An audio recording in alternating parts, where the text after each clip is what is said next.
Hello, ladies and gentlemen. It is your host with the biggest nose, Jay-Z Courtside, coming at y'all today on Monday, December 15th. I hope everybody had an absolutely phenomenal weekend. So happy to see all of y'all today. All I can say is, what a weekend of NBA basketball. And y'all already know, since it's Monday, we got to start off with the winners and losers in today's episode. Before we get started, let me just break down what we're doing. We're gonna talk about an injury. We're gonna start off today by going through one of the most recent injuries in the NBA that we got to talk about. I'm sorry, we got to talk about it. I know it's not good, but we have to talk about it. Okay? Then we're gonna go over the NBA weekend winners and the NBA weekend losers. I hope you all understand that by me calling your team a loser, it does not mean that you are a loser forever. It just means you are the loser of the weekend. I apologize to the Miami Heat. You guys have been graced with this privilege of being a loser of the weekend for the last couple weekends, but you're not a loser of the weekend this time. Okay? And then we're going to be talking about, we're just going to break down that stuff. Today's going to be a semi-easy episode, and then tomorrow's going to be a little bit more in-depth, but I do want to talk about some trending storylines at the end of today's episode. Okay? Before we get started, podcast listeners, be sure to leave a 5-star rating and a review. If you're watching on the YouTube, Twitch, TikTok, be sure to drop a like, follow, subscribe. I know you can't leave a like on Twitch, so just sit back, enjoy, look handsome. That's all you got to do. Twitch stream is the best stream. If you guys want to go to any of these streams, we do these live Monday through Friday at 9 a.m. Eastern. Pretty easy to follow. We do it Monday through Friday at 9 a.m. Eastern. But next week, I got to remind y'all, there are no episodes. No episodes next week. I've been warning y'all for a while now. There are no episodes next week because I am going on a vacation. Okay? So it'll be the first ever podcast we missed since we've started doing this thing. So be sure to tune into these episodes. And again, if you do miss any of the episodes, they're on YouTube, they're on Apple, they're on Spotify. And we will be posting some short form content on the YouTube and TikTok channels as well while I'm gone. Okay? So I'd say let's stop all this waffling. We've been doing it for about 2.5 minutes.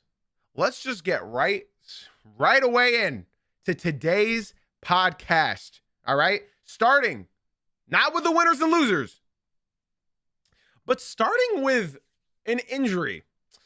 Another calf strain. Cavaliers forward Evan Mobley, Mr. 19-9 himself, has suffered a calf strain, and he will be sitting out for 2 to 4 weeks for the Cleveland Cavaliers. Now, I would like everybody to just understand one thing, right? Evan Mobley has not been playing the way that a lot of us expected going into this year. I feel like everybody sort of went into this year expecting him to have some sort of leap. Some would compare him to a Jalen Duren, who's getting a bigger leap than Evan Mobley has ever had in his NBA career so far. Now, Mobley's 24. Jalen Duren is 22. And I think already into this season, I think a lot of people around the NBA would say that they'd rather build around a Jalen Duren duo with a guard than an Evan Mobley duo with a guard. I got to be honest, as a Pistons fan, I'm willing to say it with my chest that, yes, I would rather have a Donovan Mitchell and Jalen Duren or a Cade Cunningham and a Jalen Duren rather than having an Evan Mobley.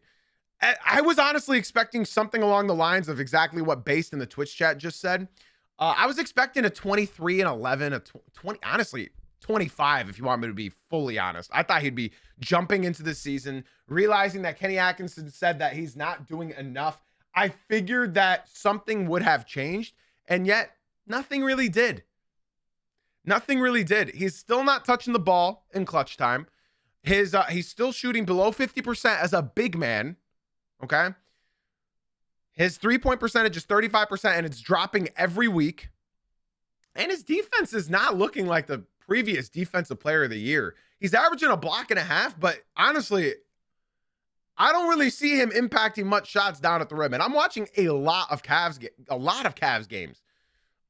He is going to be out. And now that this is happening, I feel as though Kenny Atkinson is on the hot seat. And I'd like to say for my Cavs fans out here, are you regretting firing JB Bickerstaff? I'll tell y'all this. JB has full on saved the city of Detroit. He has full on saved the Detroit Pistons. And I think firing JB was a little bit premature for the Cleveland Cavaliers. I love this question in the Twitch chat, right? As you guys know, all my podcasts and all my episodes are interactive, and I try to keep all the comments I read out loud flowing with the show. So most comments I read out loud are involving the topic that I'm actually discussing right now. And I love this comment from my homie Skylar in the Twitch stream. He said, "Do we think it's a performance issue or a system issue?" I'm going to tell you straight up what I believe. This is a system issue. I've been watching the Cleveland Cavaliers for the last couple seasons, and it looks like that the Cavs sort of just gifted their souls for last year's regular season success. As you guys remember, they started the season 15-0 last year.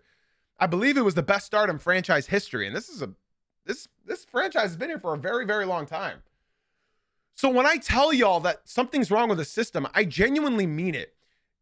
Last year, and I've said this statistic so many times this season, and I really implore you guys, there I go again with that word implore, to listen to the stat again, because it's not one of those useless stats that you just hear. Oh, like this guy's the first player to get 92.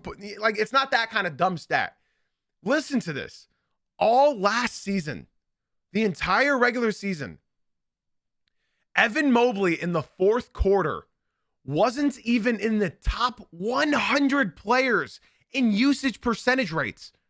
You're telling me 115 players around the NBA is getting more touches, more usage in the fourth quarter than an Evan Mobley? How can that be your number two? Hell, that's not even your number three. If you do the math and you look at every single team in the league and you look at 3 players from every single team in the league, do the math, y'all. 30 teams, 3 players. That's 99 players, right? Sorry, math? That's 90 players. No, 90 players. Okay, 90 players. And he's still not even in that top 90. Still not in that top 90. He was rated 115 last year. So when you look at this team and you look at the system, I genuinely believe it's a system issue. And I see somebody in the TikTok saying Ty Jerome was here to carry last year. Ty Jerome hasn't even played a regular season game for the Grizzlies. So when you look at these stats, the reason why I like advanced metrics is because they tell a bigger story than just looking at the regular season stats, right? Because you look at his stats and you think, oh yeah, this is a good player. But then you realize that he has to be their number 2. And then you're like, oh wait, that's not great, especially when you look at the rest of the roster. Now, I've told y'all this stat multiple times this year. If Donovan Mitchell does not score 35 points, and the Cavaliers have no chance at winning the game. Anyways, I am starting off by talking about the wrong things about the Cavaliers. I got to stop myself because right now we were talking about Evan Mobley's injury. I hope he gets better. And I don't know if 4 weeks you're even going to have him back in 4 weeks. I got to be straight up honest with everybody. A calf strain in today's NBA, especially as a 6'11" big man, I think they might take 5 to 6 weeks to bring him back. That's my belief. I think they should take as much time as they can with Mr. 18-8, technically 19-9 right now, because they're going to need him. They're absolutely going to need him. Now, I don't want to talk too much about the Cavaliers themselves because they are one of either the winners or losers of the NBA weekend, okay? So that's Evan Mobley's injury. I hope he gets better, okay? So let's go ahead and start off. Let's get a little bit more positive here, y'all. Let's talk about the winners of the weekend. Yeah, they should not mess around with those calf strains. They should absolutely not mess around with those calf strains. Okay, let's get into the first winner of the weekend. I think y'all already know, right? Y'all already know who my number 1 winner of the weekend is, right? Everybody knows, right? The San Antonio Spurs toppling the Oklahoma City Thunder. Now, let's have a genuine talk about the San Antonio Spurs team, right? And I told y'all, man, I told y'all. This team is so far ahead of schedule. They're so far ahead of schedule. Let's just delete that game from the weekend and just look at why I predicted this team the way they are, okay? Without Wemby, without Victor Wembanyama, they went 7-3. They went 7-3 without Victor Wembanyama.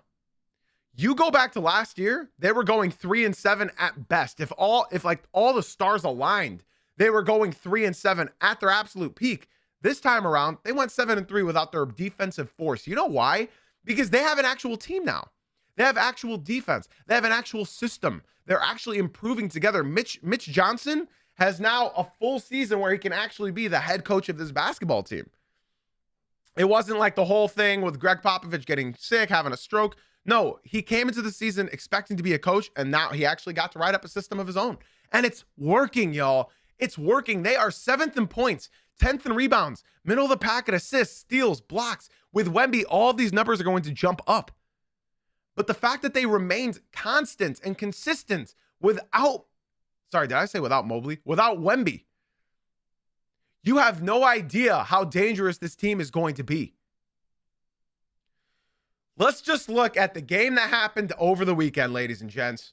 Let's look. If you look at the starting lineup, Harrison Barnes 0 for 8. He had a horrible game, 2 for 10. That was his worst game of the season. And then you look at Devin Vassell, De'Aaron Fox, and Stephon Castle. You're probably wondering, wait, where's Wemby? He came off the bench for the first time in his NBA career. 22 points for Stephon Castle, efficient shooting. 22 points for De'Aaron Fox, efficient shooting. Devin Vassell, 23 points. Wasn't all efficient, but he hit those shots when it mattered. And then there you can see his name at the very bottom of the screen, Victor Wembanyama, a plus 21 on the court. 22 points, 9 rebounds, 2 assists, 1 steal, 2 blocks, 6 for 11 for the field, and 9 for 12 from the field. Now, I want to talk about how big Wemby was in this game, literally and figuratively, how big he was in that night's game, okay? Victor Wembanyama, it was like down, I think, to 5 minutes left in the game. He was on a minutes restriction. They said he only was allowed to play 20 minutes. 20 minutes. That's it. He gets 20 minutes, and that's it. It's his first game back. We're not rushing Wemby, and they did exactly that. They weren't tempted by winning this game against the defending champions. They just did their thing and managed until Wemby came in, okay? The moment Victor Wembanyama came in, this game was over. This game was over. The San Antonio Spurs have just shown how to take down the defending champions. They showed us what it takes to defeat this team. You know what that is? Having a 7'5" alien anchoring your paint. Surely every team in the NBA can replicate that, right? Victor Wembanyama is not just a difference maker, ladies and gentlemen. Watching this guy play, and mind you, he got how many free throws that night? He got 12 free throws. And I can tell you, he should have had 12 more. Anybody else? Anybody else here love Wemby, love the Spurs? Before everybody's going to start turning on them and hating them because they're going to be so good? As soon as he touched the floor, guys, as soon as he touched the floor, it was over. He came back, and then the Spurs just buried them. That was it. That entire end of the game, by the way, I would like to point out something special that I was noticing, that I hope all of us were noticing. Guys, remember when I said Victor Wembanyama was getting fouled the entire end of the game? The whole last 5 minutes, he was just getting hacked, right? Do you know who was guarding him? Do you know? Alex Caruso. Now, you might be wondering, Jay-Z, what do you mean Alex Caruso? Why was he guarding him? Weren't the Thunder bringing in Chet Holmgren when Wemby was playing so that Chet can guard him? See, that's what I thought. That's what I personally believed. I thought Chet Holmgren is leading right now in the FanDuel voting for DPOY. I was told that Chet Holmgren right now is the favorite for winning DPOY since Wemby's not going to play the 65-game minimum. That's what I was told. That's what I've been told. Everybody's been telling me that Chet Holmgren, he's having an incredible year. Nobody can take that away from him. Just saying that right now. I was told that he's going to win DPOY.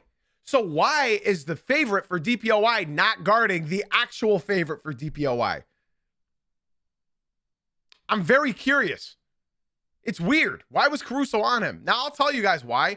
From a basketball mind, right? For me, watching basketball, right? I love this game. This, if you love basketball, this is a great game to watch. I'm going to tell you why I believe they had Caruso on Wemby. Guys, if you were watching this game, not box score watching, what did you notice what Wemby was doing? Did you guys notice the moment Wemby was catching the ball on offense, do you know what he was doing? His goal was not to shoot. His goal was to just barrel down to the rim, right? Now, how do you barrel to the rim? By putting the ball on the floor, correct? So every time Wemby put the ball on the floor, swipe from Caruso, swipe. I think Lou Dort got an insane block on Wemby near the end of the game. It was just all of a sudden swipe, swipe, swipe, swipe. They were reaching at Wemby every time he touched that ball, okay? Every time. So I think what they were trying to do was to prevent him from getting into the hoop. They put one of their wiry guards like Alex Caruso, like Lou Dort, on him instead of a Chet Holmgren. Now, I think next time you're going to see them mix it up. I think Chet will guard Wemby. I think they were just testing things out. I think at the end of the day, every team right now is just testing this team out because we don't know exactly what's going to happen, right? So I think right now, what we are seeing, ladies and gentlemen, is very, very, very important, okay? Let's all sit and marvel at how good the Oklahoma City Thunder are, right? But I think we found their weakness, guys. Genuinely, I think we found their weakness. I want to remind y'all that last year, there was one team in the West that took the Thunder to 7 games, and it was the Denver Nuggets. You know who their best player is, right? It's Nikola Jokic. Now, you can do if, ands, or buts all day, every day, right? You can do that. But the Nuggets were missing Aaron Gordon. They were missing Michael Porter Jr. And again, I got to repeat myself. So the TikTok actually, TikTok, if you guys are enjoying the stream, I got to cut myself off. I apologize. I feel like TikTok only listens with one ear. I said there was one Western Conference team in the West that took them to 7 games. That's what I said. I didn't say one team took them to 7 games. TikTok, if you guys are annoyed with all the rest of the morons inside the TikTok stream, be sure to swing on into the Twitch stream. I would love for y'all to come through, get away from all the ignorant idiots over there in the TikTok and come through to the Twitch stream where we have a bunch of like-minded individuals that know ball. If you want to get involved in the conversations, be sure to swing on into the Twitch, Jay-Z Uncut on the Purple app. The link is also in my bio. So Aaron Gordon was obviously out against them in that series, and MPJ was playing with a shoulder injury, as we all know that. Now, I want to reiterate something that I'm noticing in the Thunder. Their big man problem seems to be pretty, it's not glaring, but it is something worthy to note. Wemby is obviously Wemby. No team can actually guard that man. Jokic is obviously Jokic. Nobody can guard that man, right? So when you look at that team, right, and you look at their weaknesses, it is down low, believe it or not. It is down low. And from what I'm noticing, they either have to be tall and lanky like a Wemby or just big and an immovable force. So now when you look around the NBA, let's name 3 centers in the NBA that you look at and you say, oh yeah, if they figure it out or on a good night, they are virtually unstoppable in the paint. There's only 3 players that I could see in the NBA right now that in the paint, they are virtually unstoppable. And that's because of height. That's because of finesse. That's because of footwork. That's because of strength. That's because of a lot of things. Now, I'm going to lead off the charge by saying Jokic. I think he's just undisputed one of the most talented basketball fans in the entire world. One of the players in the entire world. I think he's just undisputed one of the best. Wemby, because he's so damn tall and now he's gaining that footwork, right? And then I would say Giannis or a Jalen Duren right now. And they all are prolific at different things, right? You can't say Embiid when healthy. He'll never be healthy again. So I think the 3, if you want to limit it to what I was actually describing, would be Jokic, Duren, and Wemby. Thank you, Quay, in the Twitch chat. I love you and I appreciate you. Thank you. Now, let's look at those 3 archetypes, right? Jokic, his footwork, his finesse. He can score on anybody down low. Wemby, his height, his finesse, all of that makes him unstoppable in the paint. Jalen Duren. I'm glad people are noticing. If you guys have gone up against the Pistons this year, right, you'll have noticed one thing about this team. And it's that when Jalen Duren is involved and Jalen Duren has a full head of steam, or he's just in the paint. He is parked in the paint. He is pushing any big. He is pushing any singular big. Now, his biggest issue right now is putting the ball on the floor when an Alex Caruso is on him, for example, right? So this is what I'm noticing about the Oklahoma City Thunder. This dates back to last year as well. Something I'm noticing is that their interior presence is somewhat weak, especially when you have a stretch four on the court like the Nuggets had, like the Spurs had. It's very interesting. It's very interesting. Now, before I move on to our next winner of the weekend, I would like to just say something directed at the TikTok stream, guys. There's a guy in there named Jordan, and his name is spelled wrong, saying that I am insulting the Oklahoma City Thunder. He's saying that they're so good and I'm calling them ass. We lose by 2 and he's talking about weakness. Guys, can we all agree for Jordan, just to stroke his ego a little bit, the Oklahoma City Thunder are the best team in the NBA, arguably one of the best of all time. Is that what you needed, Jordan, in the TikTok stream? Did you get the attention and the comfort that you needed? You lost one game. Let the NBA talk about it. We're not talking about you. We're talking about the San Antonio Spurs and why they are the winner of the weekend, okay? You guys are the winner of the weekend every weekend. Let's talk about other basketball teams. Okay, Jordan? You guys are the back-to-back. You guys are defending champions. None of us care. You guys are the best team in the league. Let us talk about young and up-and-coming teams. We don't need to talk about the best team in the NBA all the time. Let's talk about other fun storylines. Thank you. I would like to give a special shout out to Benna Adams and Jumped Seal. Shout out to you beautiful individuals for leaving the TikTok stream and coming through to the Twitch stream. I appreciate everybody who gets away from Jordan and comes through to the Twitch stream. OKC fans, I don't know why why are you guys so defensive about your team? We all are telling you, you are the best team in basketball. What more do you need from us? Why are you guys so sensitive? You guys are the best team in the NBA. You guys are the best.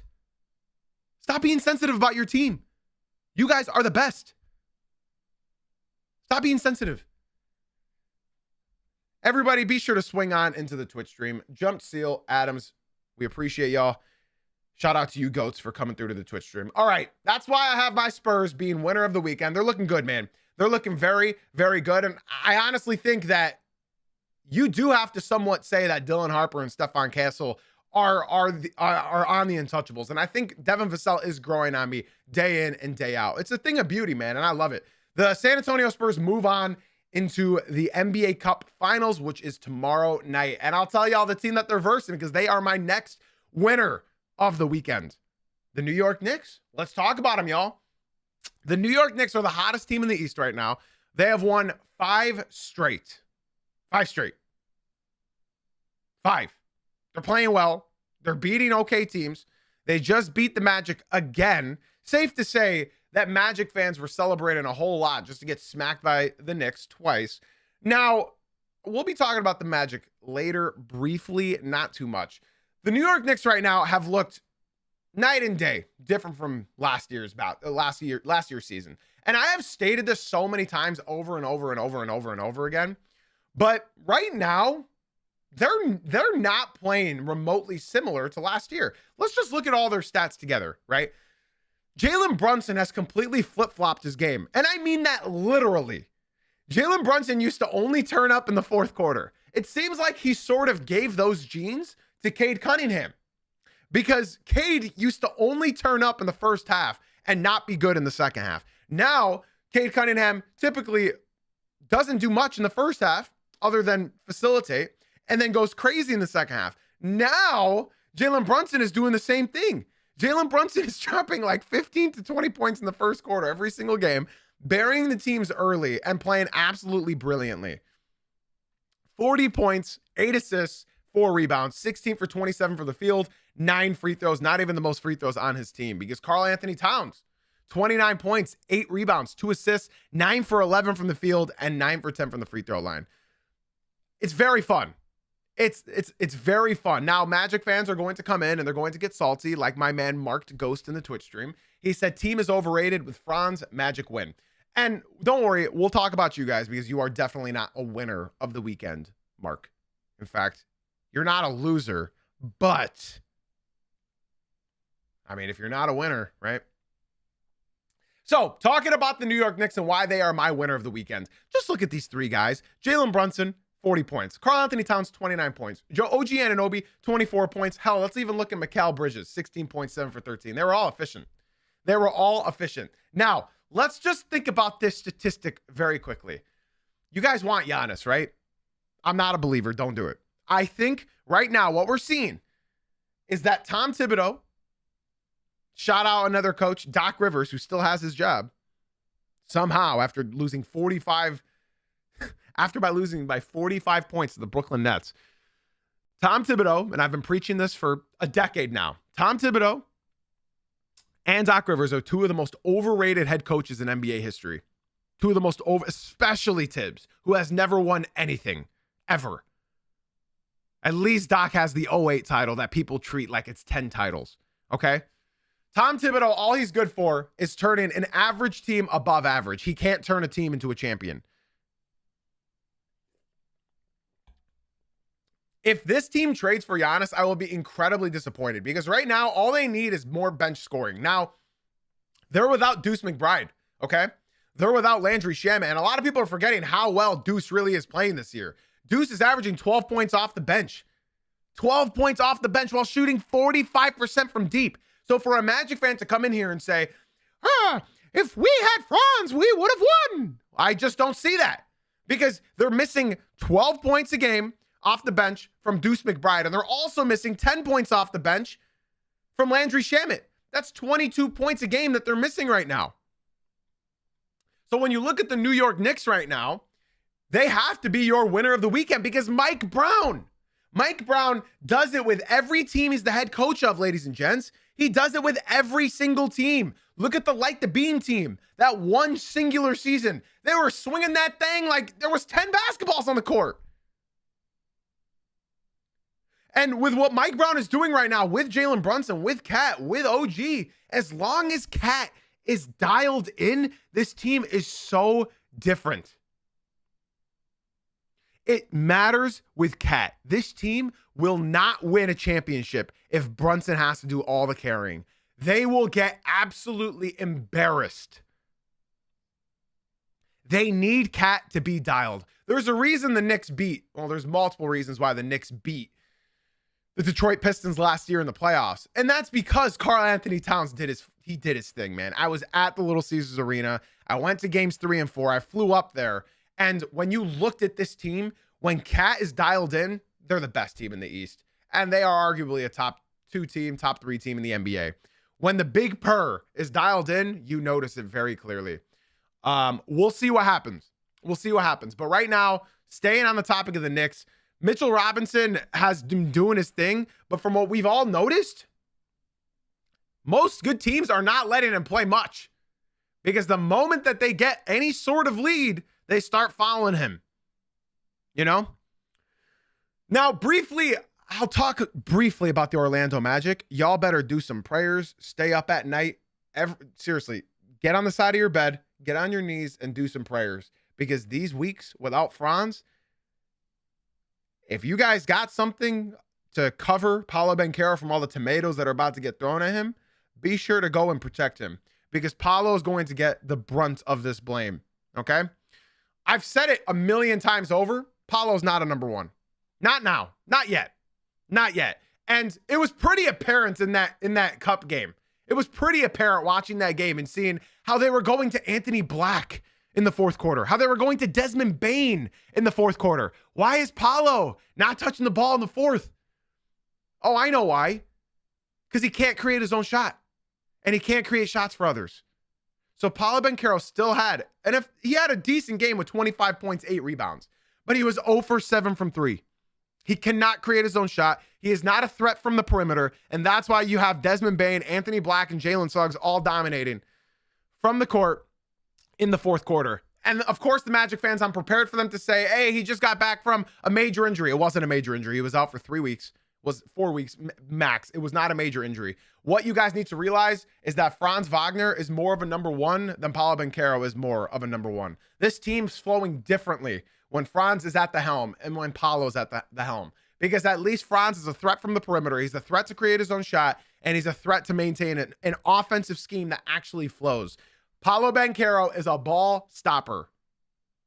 He's a ball stopper. There's a reason they weren't going to him in the fourth quarter. I want Paolo to succeed, but I have shown y'all season after season after season that neither of these guys can be a proven number one yet. Not yet.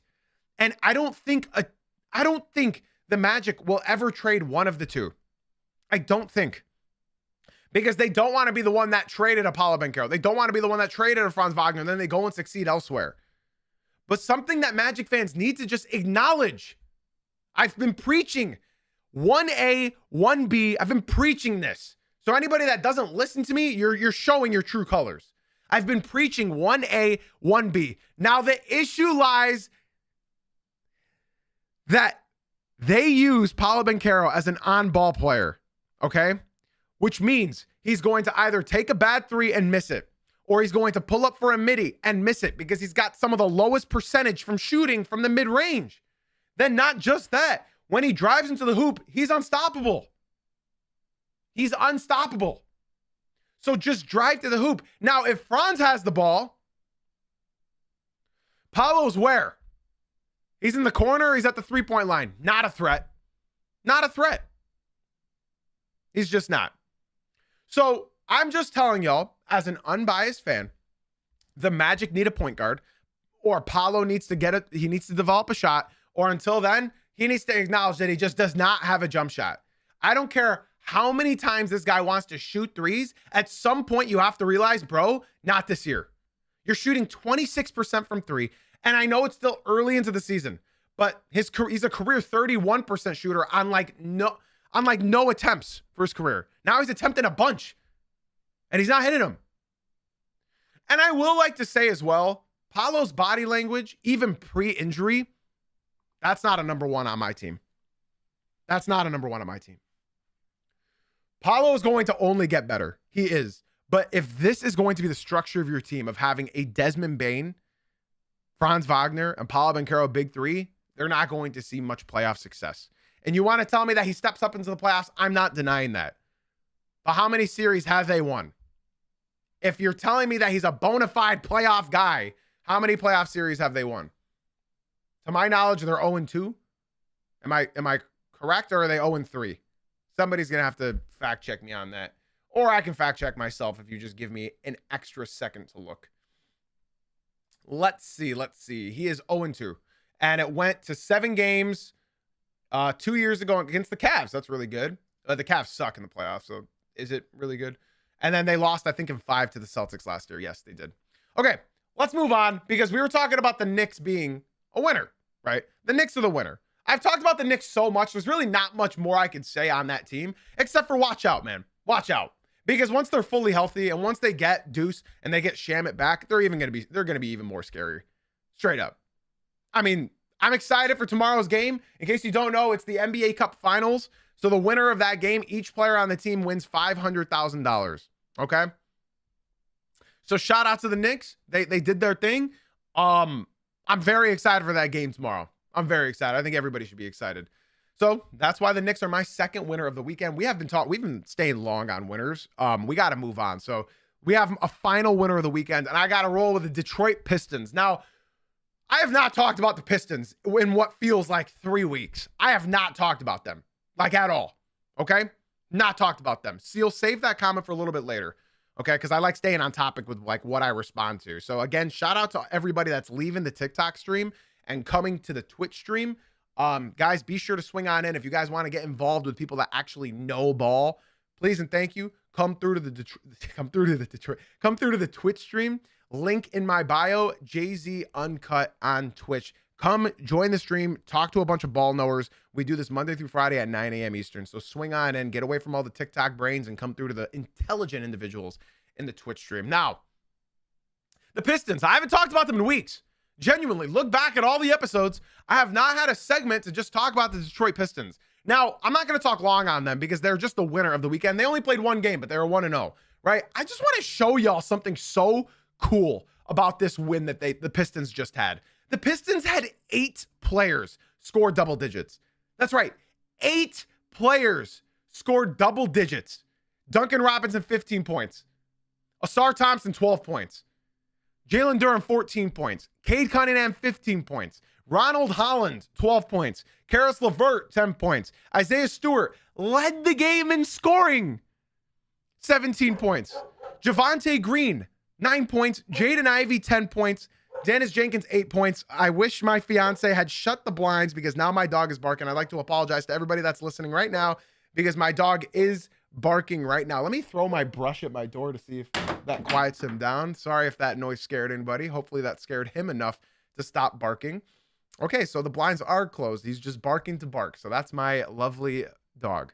So the Detroit Pistons played one of the most beautiful games I've seen. Genuinely, like one of the most beautiful basketball games I have ever witnessed. The Pistons were up by like 35 points at one point, and they won by 30. They won by 30, okay? So with what the Pistons did to the Atlanta Hawks, I just want to show somebody, like, and do we have any Hawks fans in here? Any Hawks fans? Do we have any just I want y'all to hear this. In case you guys don't know, Jalen Johnson went for another triple-double, okay?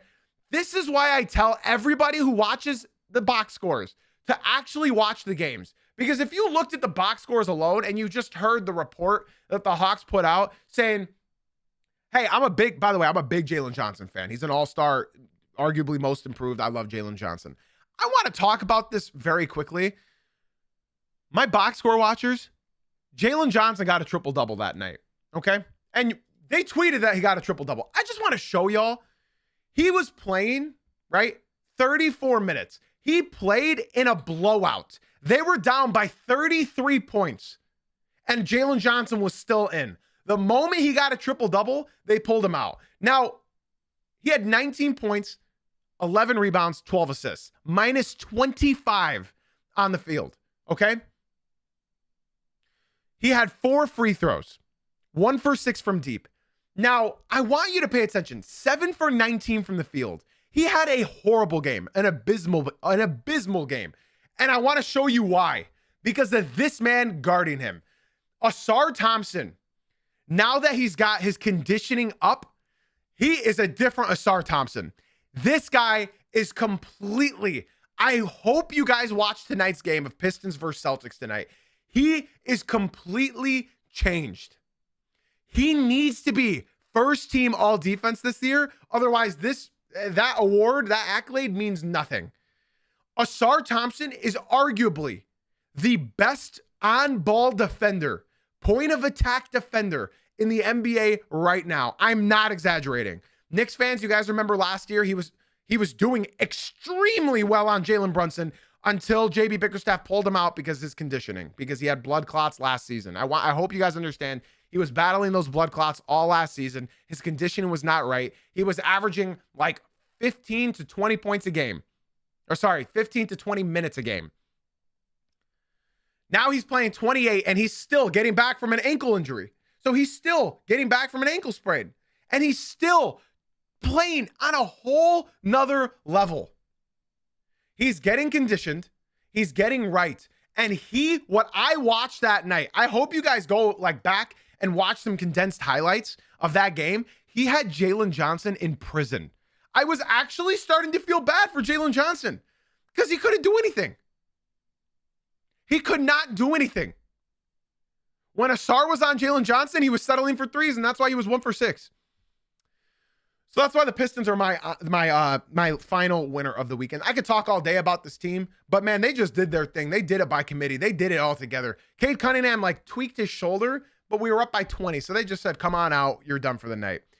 So he didn't even have to do anything that night because everybody else did something. Everybody played well.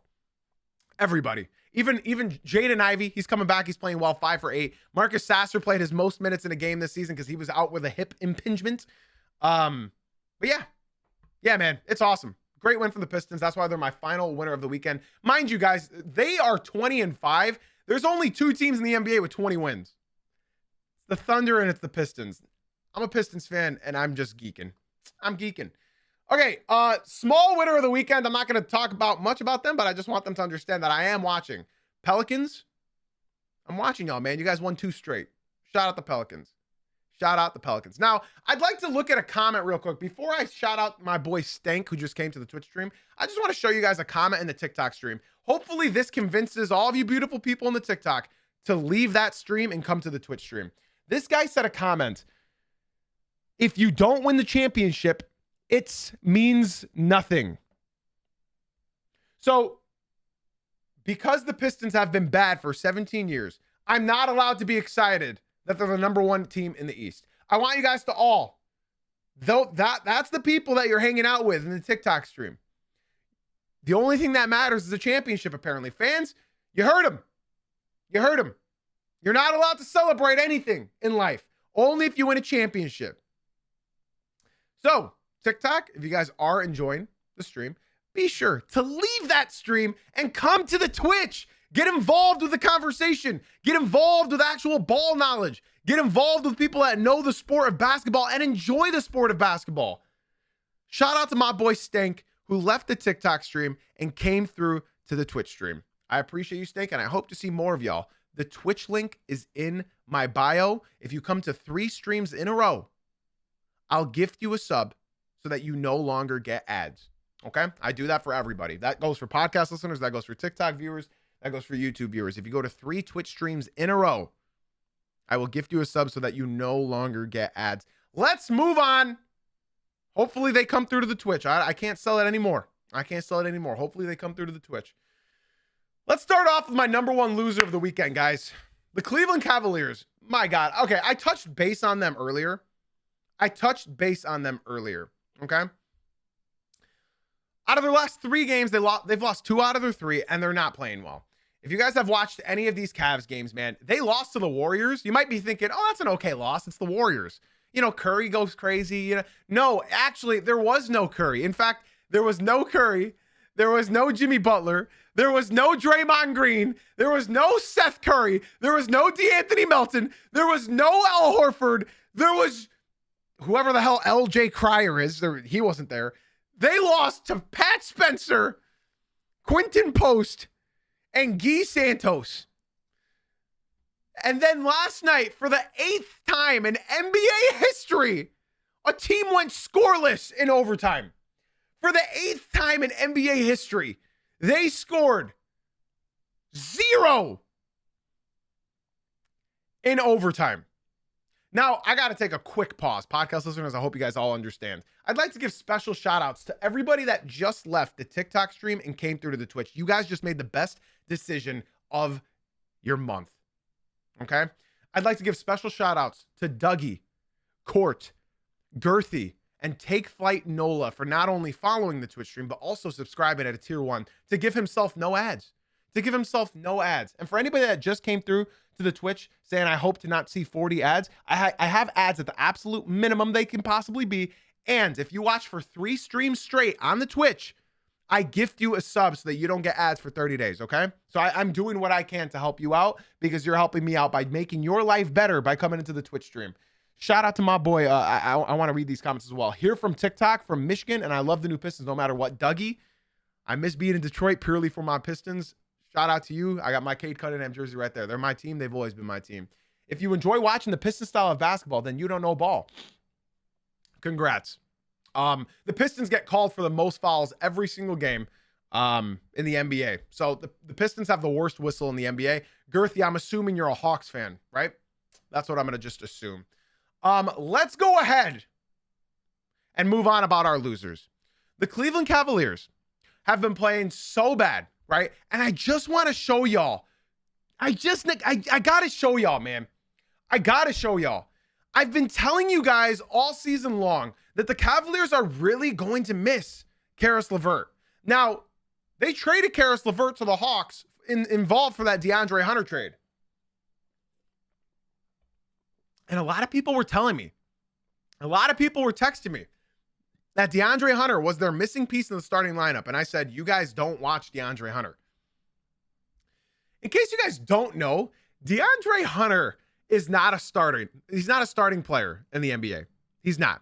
When he starts, he's horrible. When he's off the bench, he thrives. That has been the story of DeAndre Hunter in the NBA.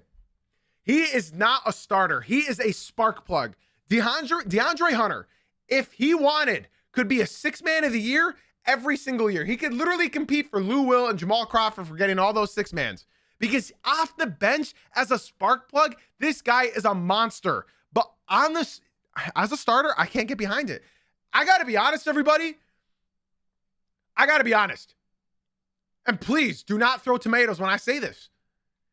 Y'all fired JB Bickerstaff way too freaking soon. Kenny Atkinson cannot maintain this ship. He's lost their team. Have you seen the body language of some of these players on the court? Just pay attention to the body language of some of these players, okay? Because I'm seeing Darius Garland. I'm seeing Lonzo Ball. I'm seeing Donovan Mitchell. Dude, Donovan Mitchell post-game is talking about, I'm not allowed to have bad games. Bro, yeah, you are. Yeah, you are. You're allowed to have bad games. What are you talking about? And he said, for us to win, I cannot have bad games. And I've said it a million times. Donovan Mitchell has to score 35 points every game for a chance at winning. The Cavs have only won 4 games this season that Donovan Mitchell hasn't scored 35 minimum. Why does he need to do this? Why is he being forced to do this during a regular season? And I don't want to hear it from Cavs fans talking about if we had Max Strus, we'd be good. I can't hear this anymore. I cannot continue to hear this comment because you're sounding extremely embarrassing. Can you imagine?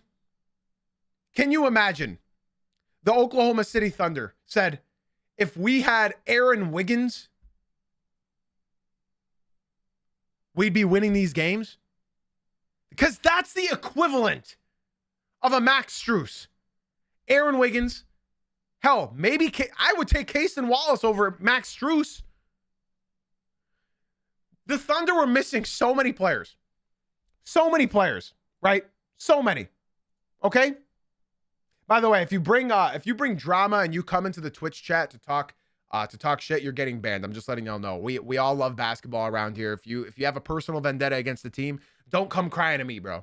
Go cry to the TikTok stream. The Twitch chat is nothing except people who enjoy basketball. Okay?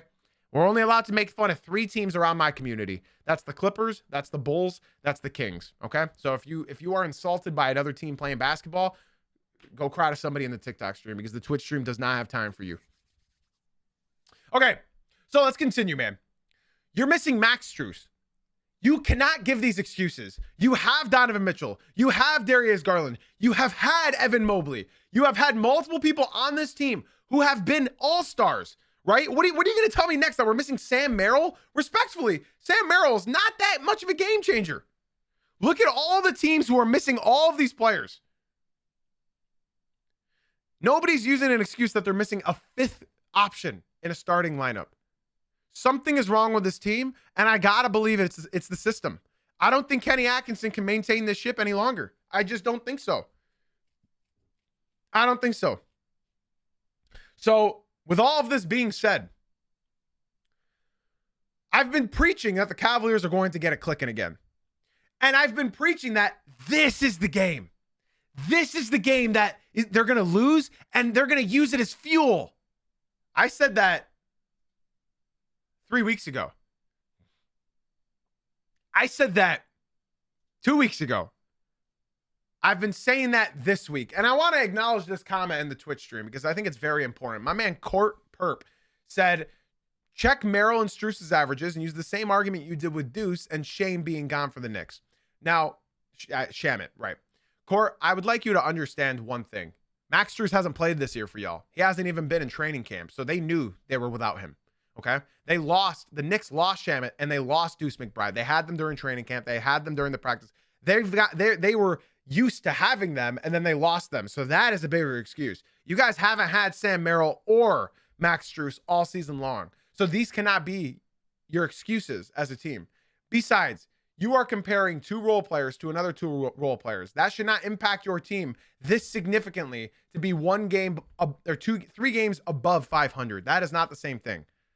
Yeah, there's no playing devil's advocate for the situation because they are missing those players.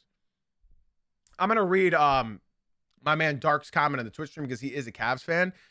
He said, I can't clearly tell you all the team is just not clicking. They could have 0 injuries all season and still be in the same position they are right now. And I fully agree. I fully agree. I think if they had everybody, because, bro, you're talking about, I'm sorry, but you're talking about Sam Merrill and Max Strus. They still have Donovan Mitchell. They still have Evan Mobley, who I was told should have got drafted ahead of Cade Cunningham. That's what I was told. I've been told that this month, that people believe if that draft were to be redrafted, they would take Evan Mobley over Cade Parker Cunningham. That's just asinine. Bleacher Report posted that, just so we're all clear. Bleacher Report posted that 3 weeks ago, that in a redraft, Evan Mobley would be going number 1. The Cleveland Cavaliers are my number 1 loser of the weekend. I'm sorry, but if you're relying on Max Strus and Sam Merrill to beat the Golden State Warriors with Pat Spencer being their star player and the Charlotte Hornets, you're worried about a lot of things wrong. Let's talk about my next loser of the weekend. This episode is dragging, so we gotta move through this, y'all. My next loser of the weekend is the Orlando Magic. Sorry to my Magic fan. We have one Magic fan. Sorry to my Magic fan, but I'm sorry. I've told y'all night and day, Paolo Banchero cannot be your number 1. And the longer you're without Franz, the longer I'm worried about you. That's why I'm telling you to get on your knees, go to your bed, and pray, because all you're trying to do now is stay afloat until Franz gets back, because I cannot see the success on this team without Franz Wagner. You guys have been talking, Magic fans in particular, have been talking so much smack to every team in the NBA after barely beating some of these teams that they've been talking to. After barely beating the Pistons, barely beating the Knicks, barely beating any of these teams, the Heat. They've been talking so much, right? And I want Magic fans to be happy. I want them to be happy. But my issue is you guys keep bringing this upon yourselves. You guys keep talking like you're this dynasty that have proven so many things, but you guys are 15 and 11. Oh, we're blame it on health. Blame it on health. I understand that. I get it. First of all, I think Jace Richardson should be playing way more minutes. The politics of the NBA suck because Jace Richardson should absolutely be playing way more minutes. As a non-biased fan, a fan of basketball, I need Jace Richardson to be playing way more. I need Jonathan Isaac to get fired from a cannon, because I can't watch Jonathan Isaac play. Oh, but he's great at defense. No, he's not. Yeah, maybe 3 years ago. The Orlando Magic need Franz Wagner. Because, I mean, here's the biggest scary point that I'm going to mark for my Magic fans, okay? Here's my biggest worry about you guys. You guys won the 3-point battle, 13-7. You guys hit 6 more threes than the New York Knicks and lost this game. The Magic are a bottom 3-point shooting team in the NBA. Bottom 3 team at shooting in the NBA. And yet y'all won shooting-wise. Y'all hit more threes. I mean, to be fair, you attempted a lot more. You guys took 42 threes. A team with no shooting should not be attempting 42 threes. Genuinely. And I have been seeing some comments in the TikTok stream saying that the Magic are better without Franz. Holy moly, you know nothing about the sport of basketball. I can't believe I'm reading that. TikTok, get away from the idiots over there and come through to the Twitch stream. Please and thank you. You're making yourselves look bad the longer you guys hang out in there. Listen, the Magic, when they get healthy, right? I don't know how long Suggs is going to be out, but now you're missing Franz and now you're missing Suggs. So I would be worried.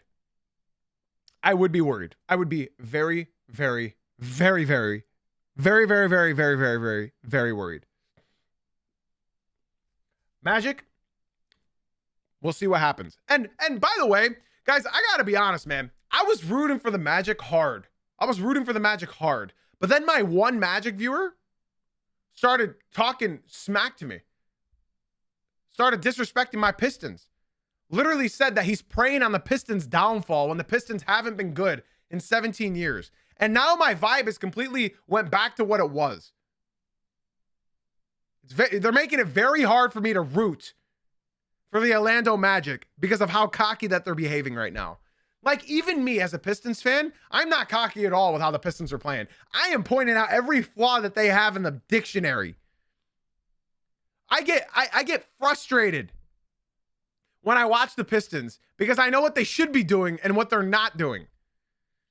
But Magic fans, they're just talking smack to every single franchise in the NBA right now. I don't know why, especially on Twitter. Magic fans have been on a whole nother level.